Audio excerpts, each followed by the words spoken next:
As you know, yesterday, Coach Tomlin and I met, and Mike informed me of his decision to step down as head coach of the Pittsburgh Steelers. And it was an emotional day for everybody in our organization yesterday. Mike's been a great leader of our franchise now for 19 years and led us with toughness, integrity, and always reflected the values of our organization. I think you all know his many accomplishments, 2 Super Bowl appearances, 1 Super Bowl victory, many AFC North titles, and many, many wins. And bottom line was, we were always in contention with Mike, and that's what counts. More than his accomplishments, Mike was a steady and respected leader, cared deeply about our players, our staff, and the whole Steeler organization. He represented the Steelers with class and dignity every single day. And on behalf of my family, everyone connected with the Steelers, I want to thank Mike and his family for being part of Steelers football for the last 19 years. We'll always be grateful. And now, obviously, we turn to our search for our next head coach. Omar and I will lead the search, and we'll rely on others in the organization to help as we go forward. So look forward to getting started with the search and starting with the next chapter of Steelers football. So. Open it up for questions. Or did you get any sense over the past couple of weeks, months, that Mike was possibly leaning in this direction, and it was his decision alone? Well, it was his decision, and I will say that I wasn't shocked, but I wasn't expecting that conversation yesterday either. There were, when you get to this stage of a career, obviously, he even mentioned it himself that he was nearer to the end than the beginning, and so, you could see that coming, and so as I say, I can't say that I was shocked. Would you have been willing to give Mike the extension on his contract for 2027 in March, and did he ask for that? No, I'm not going to get into his contract at this point. I was certainly willing to, take another run at it next year with Mike, and that's what I was expecting to talk about yesterday, but obviously went in a different direction. And how long did that conversation last with Mike yesterday?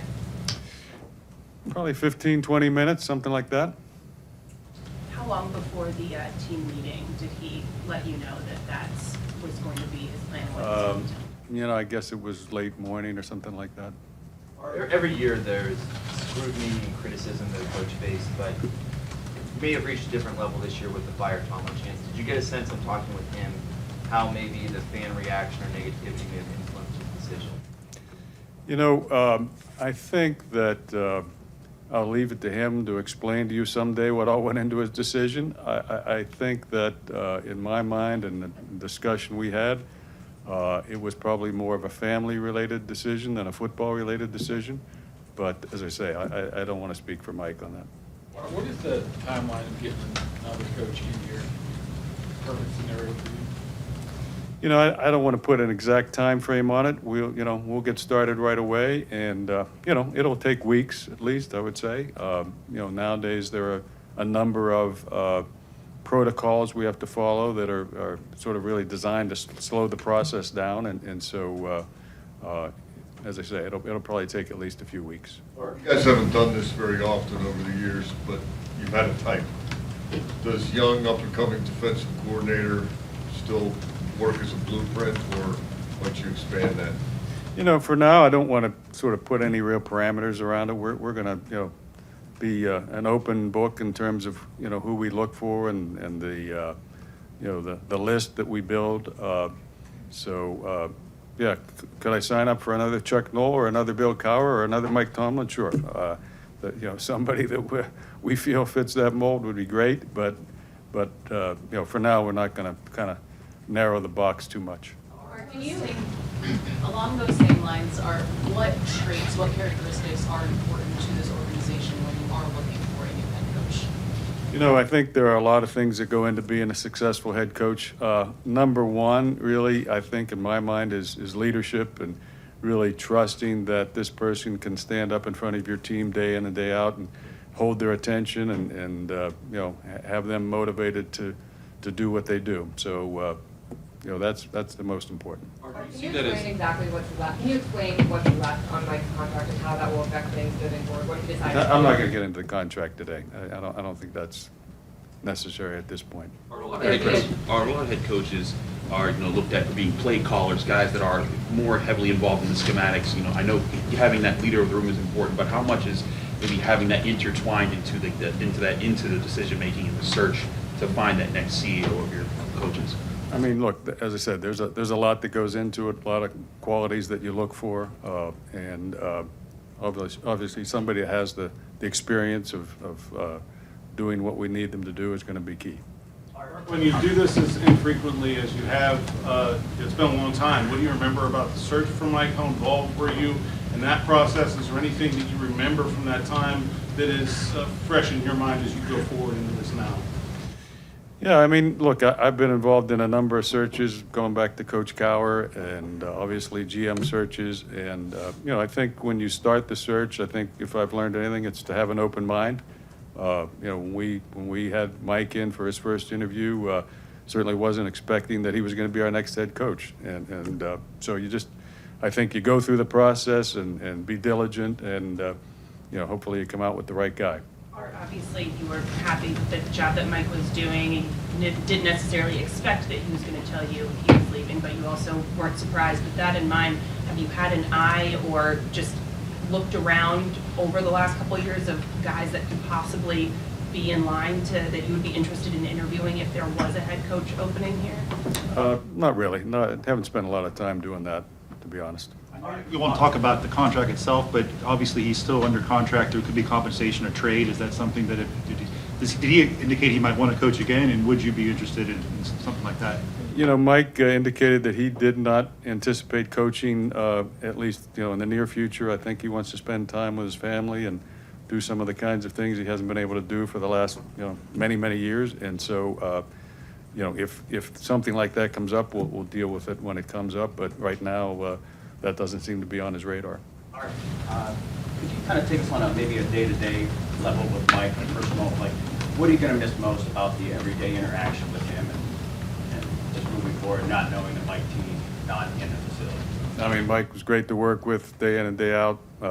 Just an incredible presence in the building. You know, someone that you walk into a meeting and, you know, discuss what needs to be done, and that's the plan. So no backtracking on things, no sort of hidden agendas, anything like that. Great to work with. Or would you anticipate anybody currently on Mike's staff being a candidate for his replacement, or is the idea maybe to start fresh with somebody outside the building? You know, right now I don't think that anybody on our staff is a candidate. Maybe a candidate to stay on the staff, you know, depending on what the new head coach wants to do, but probably not as a head coach. Art, in terms of that, with the new head coach, will you open that door for them to create a staff, or do you want a hand in that for a new? No, that's, you know, a big part of, you know, the search for a new head coach is really understanding their ideas about the staff and who they would want to hire. So yeah, that's an important part of the discussion. The new coach, Art, I mean, will he have as much say in player personnel as Mike did, or will the dynamics and chain of command kind of shift a little bit with how long Omar's been in his role? Yeah, I don't think I anticipate really changing our structure or chain of command. I expect the new head coach, like Bill Cowher, like Mike Tomlin, like Chuck Noll, will be very involved in preparing for the draft and working closely with Omar and his staff and making sure we're ready. All right, I know you said you don't have a timeline, but is there a date that you kind of need a head coach by, maybe like the combine or something like that? I mean, if you have to put an outside date on it, certainly the combine would be nice to have one before then, yes. Or Mike was close with a lot of the veteran players. Do you foresee this maybe leading to a roster reset where you will get younger because of this? What happened? Yeah, I think it's too early to say what effect it's going to have on the roster. That, you know, the new coach obviously is going to have a lot to say in that, and so you know, we'll have that discussion when the time comes. Following up on that, you guys have had a type of 3-4 defense, and then you guys have developed players around that identity. How much is that involved in your search? Is that something that you guys are prioritizing finding the coach, and then we'll figure out adjusting the roster after the fact? Well, I think part of the discussion with candidates will be our roster and how they view our roster, what they would do with our roster, and making sure we're all comfortable with that plan. Mike had, he listed Mike's numerous accomplishments, the Super Bowls. He also had the streak of not having a win in the playoffs the last 9 years. How do you kind of characterize the Mike Tomlin era of the Pittsburgh Steelers? You know, it's been a winning era. As I said before, always in contention.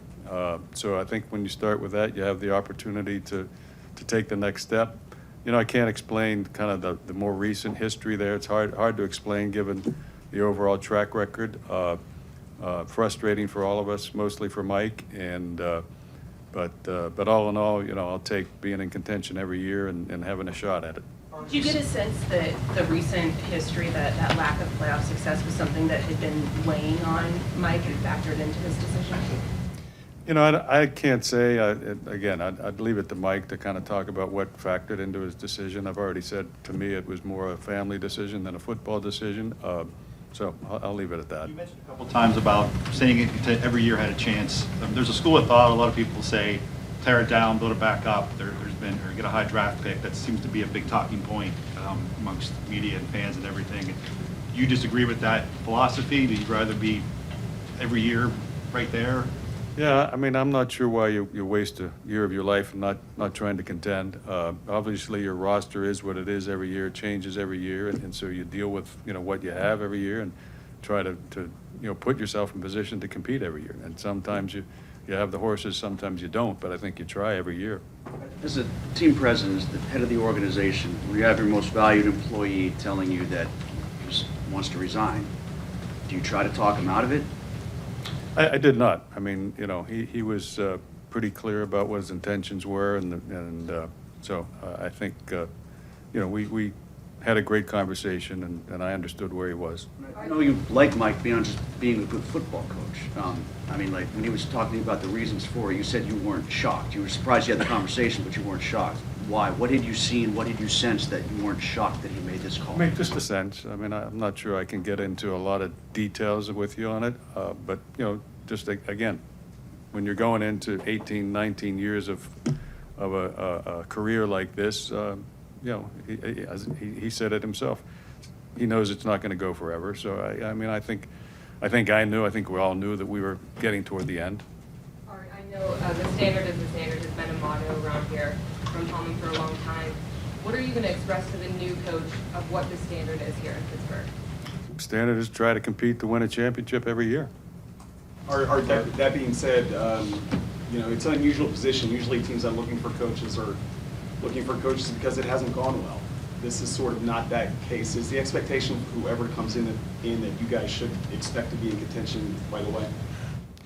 Like I said, you know, I'm not going to say, well, we're going to take a couple years to figure this out, and then we'll try to compete. So I think you try every year. I mean, you know, and as I said, some years you have the horses to really get there, some years you don't, but you try every year, in my view. Or do you think this impacts Aaron Rodgers at all? Yeah, I mean, look, Aaron came here to play for Mike, so I think it will most likely affect his decision. You mentioned horses. How important is it, you know, to find, you look at the quarterbacks left in the playoffs, I mean, 7 of the 8 are first-round guys. How important is that still on the priority list, regardless of who the coach is when you get to free agency in the draft? You know, I'm sure the quarterback position will be an important part of this discussion with the candidates, and you know, we'll have to develop a plan for going forward. Two more. Art, you said leadership was number one quality you look for in a head coach. How about like innovation? How important is it for this coach to be innovative, not just in X's and O's, but also how you guys scout, how you guys prepare for every course? You know, I think every coach I'm sure we talk to will have a little different idea of his approach, and it'll be interesting to hear from people about that. And you always learn something, you know, during this interview process. So it'll, like I said, it'll be interesting to hear maybe different perspectives on how to approach it. Last one here. With this change, do you expect this to be a total rebuild? You know, I don't, no, I don't know if it's a rebuild. I mean, it's a new coach, so there will be changes and, you know, we'll have to all get comfortable with kind of the plan. So, you know, whether you call it a rebuild or not, you know, I don't like that word that much. You know, we'll try to compete day one if we can. All right, thank you. Thanks, everybody. Thank you.